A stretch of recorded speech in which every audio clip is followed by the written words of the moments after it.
Come on everyone, welcome to the class today. Have a very nice good morning to all of you.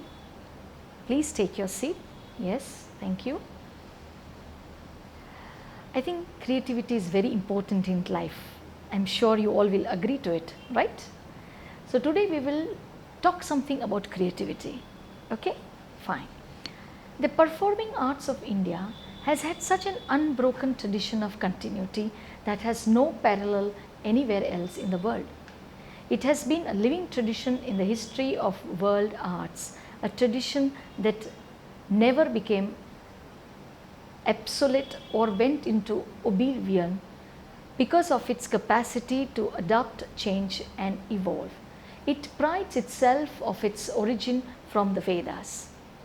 Albeit it has assimilated various elements in its journey through the centuries, enriching, expanding and enhancing itself, thereby making itself relevant for every period of history as well as its own history of evolution. This was possible because of the innate talent of the Indian masters of performing arts to create new concepts and patterns of presentation to please the mental makeup of various types of societies in the different periods of history. This great art of weaving several patterns for representing various ideas can be identified as the art of choreography in the Indian perspective. Etymology of choreography, if we talk, the word choreography belongs to the terminology used in Western dance, particularly the classical ballet, gymnastics and figure skating. The etymological meaning of choreography is derived from the Greek choreo, dancing in unison, from chorus, that is chorus meaning group, choral, that is circular dance. Graphy literally means writing, hence choreography meant dance writing. It was taken to represent the art of notating the dance movements planned for a sequence to be performed by a group of artists accompanied by music. This music was also noted and rendered by an equally big, if not bigger, group of musicians. A brief history of the Western concept of choreography. The notation of dance or music was generally created by the choreographer with thoughtful analysis, which was meticulously written out and generally performed by artists other than the choreographer.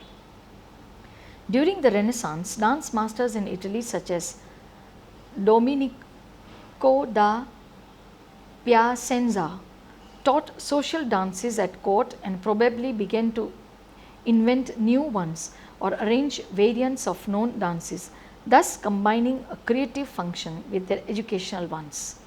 Staged ballet employed the same steps and movements as social dances and differed from it principally in floor arrangement and visual projection.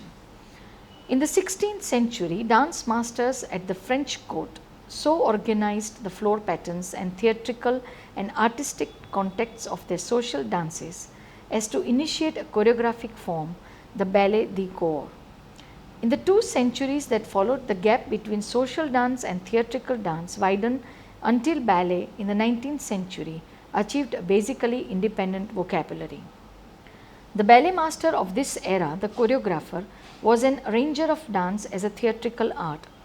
The giant of the late 18th century choreographic art was Jean-Georges Noverre, whose work and writings made the dramatic ballet or ballet d'action celebrated. In this ballet incorporated mime as well as academic dances, giving expression to the dance by narrative and histrionic contexts. After Noverre and his contemporary Gasparo Angiolini, others developed this trend in various ways, especially Jean D'Auberval in the realistic depiction of contemporary country folk, Charles Dedilot in moving towards romantic stage illusion and fantasy, and Salvatore Vigano in the dramatic use of the ensemble and naturalness of tragic gesture. The choreographers of the Romantic movement employed ballet as codified by such masters as Carlo Blasi, chiefly in the ballet the action, theatrical forms of novers day or in opera divertiments. The ballerina, her role heightened by the newly invented point work, and the female corps de ballet both acquired new prominence. The choreographers who best developed the art of theatrical dance narrative were Auguste Bournonville in Copenhagen, Julius Parrot, particularly in London, and St. Petersburg, and Marius Petipa, who in St. Petersburg brought the spectacular classical ballet the action to its peak in such works as The Sleeping Beauty, in which extended and complex suites of classical dance brought poetic and metaphorical expression to the plot. Early modern dance in the United States introduced new elements of movement and expression, and in ballet, the work of Michel Foucault emphasized more naturalistic styles and a more potent theatrical image than had Petipa's ballet classicism. Since then, choreographic forms have varied between the poles of representation and abstraction. Dance notation in the 20th century came to be concerned with basic movement as well as formal dance and was assisted by the invention of new systems of abstract symbols, thus of Rudolf von Laban and Rudolf Benisch being the most influential. Laban notation was the first to indicate duration, fluency or intensity of movement. Today, these systems and others continue to evolve rapidly, amplified by film and videotape. Choreography evolved no less rapidly. Methods of composition vary radically. Some choreographers use their dancers' improvisations as raw material, others devising every movement prior to rehearsal. Merce Cunningham radically changed the context for choreography in his attitude to music and decor as coincidental to dance, in his employment of change methods in dance compositions and organization, and in his use of non-theatrical performance space. He, George Balanchine and Sir Frederick Ashton became the leading exponents of classical or abstract themes dance, but the later two like Martha Graham, Leonard Massini, Jerome Robbins and others also produced major representational works of choreography. The only absolute rules in choreography today are that it should impose order upon dance beyond the level of pure improvisation, and that it should shape dance in the three dimensions of shape and the fourth dimension of time, as well as according to the potential of the human body.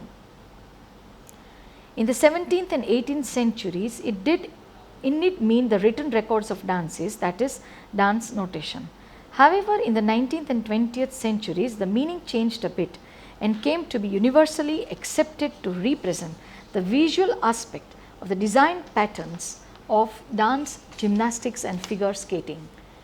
Choreography came to be understood as the part of creating and arranging dances, the practice of designing sequences of movements, planning and arranging movement steps and patterns of dancers.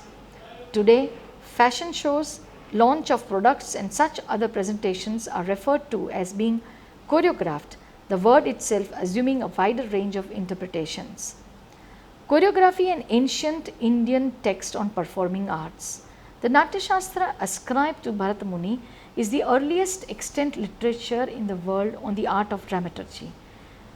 This compendious treatise is the fountainhead of all arts. Bharata has given an exhaustive structure of grammar for the language of artistic communication through theatrical presentations of the world. which is in its holistic version he terms as Natya. Under this canopy is brought drama, dance, music, theatre, building, linguistics, handicrafts, and above all, the whole gamut of human emotions experienced by the performer and the spectator.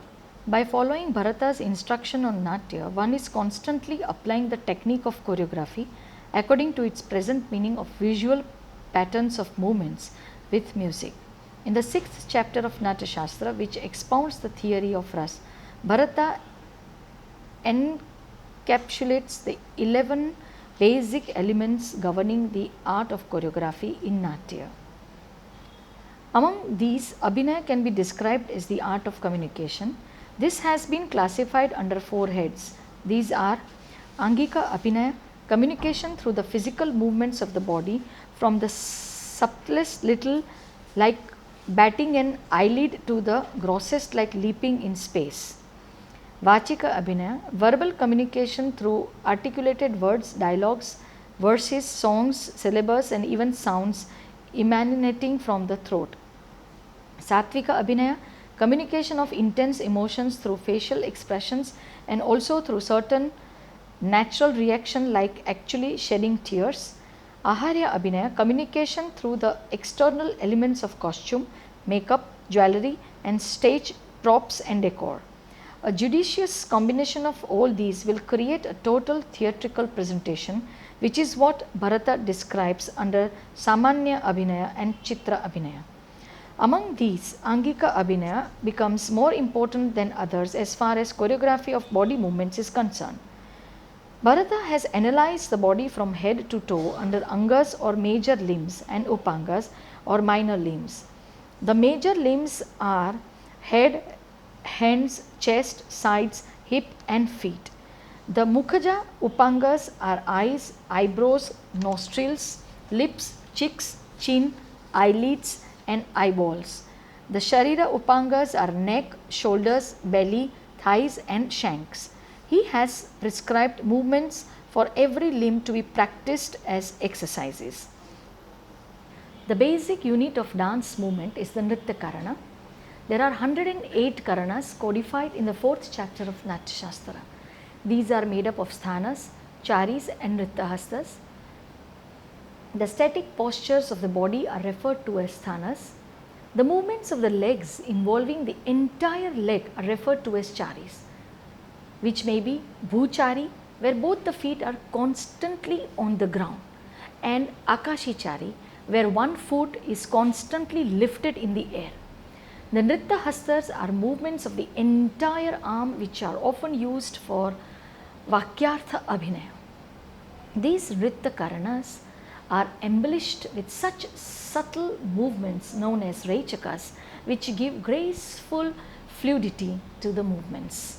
Bharata gives an insight into the concept of choreography when he states that a combination of 2 Karanas makes a Nritya Matrika, combination of 3 Karanasa Kalpaka, 4 a Skandaka, 5 Karanas a Sanghatitaka and 6 or more Karanas and Angahara. These Angaharas are used to create Pindibandhas or group formations. Pindibandhas reveal tremendous scope for choreography. A group formation like a chain is termed Shrinkhala. A group cluster like a lump bringing out a theme is called Pindi, like a Mayura Pindi for Kartikeya. A net like formation is termed Jalaka, and when 2 different types of group formation share are used to represent a concept, it is Bhedaka. Though this kind of structure is given, he stresses the importance of creativity and originality in presentation. It is very clear that tremendous scope was given for manodharma or expression of one's own perspective of the subject. Several charis are used to depict fight sequences where the arrangement of movements is entirely left to the imagination of the choreographer. Mandalas are units of body movements prescribed for the choreography of fight sequences in a theatrical presentation. There are 10 Bhu Mandalas and 10 Akasha Mandalas. Here again he gives a basic framework which has to be deftly manipulated by the choreographer according to the situation, using the right kind of music and rhythm to create the desired effect. Again, in the creation of a Purvaranga, it is indeed amazing the variety in choreography that he suggests. He has even specified what kind of music and tala should be used to present a Chitra Purvaranga. One by one, the Nati or female dancers are to perform an exit, and thereafter, when all four come in, they are to perform movements choreographed with Pindibandhas, that is group formations. Specific Lasyangas and Angaharas are also suggested for female artists and Charis for the Sutradhara and other male performers. The Shushkaras or syllables are to be used for the Nritta formations. He even advises the interspearing of syllables and verses to enhance the effect of the dance. Apart from the Natya Shastra, several texts on performing arts that followed it have codified many more concepts of choreography prevalent during their own time period. Choreography in Bharatanatyam. Bharatanatyam, the Deshi or regional dance nurtured, perfected and practiced in Tamil Nadu, had the privilege of becoming the most well-known classical dance of India in the world in early 1900s. Though it has its root in the Natya Shastra, it has acquired a distinct identity and form quite unique to itself. Just like the Karanas of Natya Shastra, the Adavus form the basic unit of dance movements in Bharatanatyam. These are brought under 13 or 14 heads of classifications, having about 8 to 10 in each group. The judicious linking of the Adavus becomes the basic foundation for choreography in Bharatanatyam. Creativity is the most important innate qualification that a good choreographer has to be endowed with. In Bharatanatyam, the following should be taken into consideration to create a well designed and successfully choreographed presentation. Whether it has to be a solo or group presentation, the theme or topic to be chosen should have enough scope for elaboration through Sanchari Bhavas. The lyrics chosen should be poetical and scenic but powerful enough to establish the desired effect and evoke the intended rasa. The music should be composed in keeping with the emotions to be portrayed in such a way that it not only enhances the effect but leaves a lingering impact. The rhythm should also follow the music, movement and emotion. A well balanced use of Nritya and Natya should be employed. There should be a good blend of Natyadharmi and Lokadharmi elements. Finally, the body movement should be planned to bring out the text, theme and emotions with grace and precision that it leaves the spectator in total rasanubhava or aesthetic experience of immense pleasure. The costume, lighting and backdrop should also be thought out when the choreography is being planned. The practical application of choreography in dance. Once the topic is decided, music and rhythm set, then we arrive at the actual act of choreography, planning and visualizing the movements. For this, there is an apparatus that is generally applied by most classical dancers. The chosen words are first presented through Padartha Abhinaya, that is, every word is enacted with the relevant hand gestures to bring out the word to word meaning. This helps establish the exact meaning of the lyrics in the minds of the viewers. Thereafter, the use of Sanchari Bhav brings out all possible interpretations of the lyrics and also pictorially presents several stories before our eyes. Sanchari literally means moving. Sanchari Bhav is the portrayal of ideas where the gesticulation brings out various meanings of the lyrics by moving around the words and a little away too, so that more dimensions of the meaning of the words are portrayed. Here we apply the principle of Ankura and Suchi. Ankura literally means a sprout. When an idea slowly sprouts in the mind, it is referred to as Ankura.